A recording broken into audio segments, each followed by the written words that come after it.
প্রতিষ্ঠানের প্রশাসক শিক্ষকগণকে শিক্ষার সুষ্ঠু পরিবেশ বজায় রাখার কথা বলেছে। এছাড়াও আদালত আন্দোলনরত শিক্ষার্থীদের অসন্তোষের বিশেষ চূড়ান্ত শুনানিকালে আমলে নিয়ে বাস্তবসম্মত চূড়ান্ত রায় প্রদান। আমরা জেনেছি আগামী আগস্ট মাসের প্রথম সপ্তাহে আপিল বিভাগে চূড়ান্ত শুনানির মাধ্যমে বিষয়টি নিষ্পত্তি। আমরা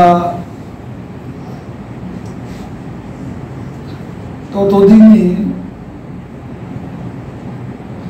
আন্দোলনকারী শিক্ষার্থীদের ধৈর্য ধারণ করতে বলব, একই সাথে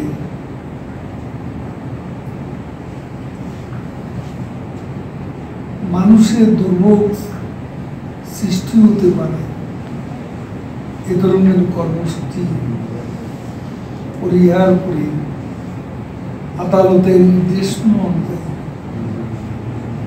যার শিক্ষা প্রতিষ্ঠানে ফিরে যাওয়ার অনুরোধ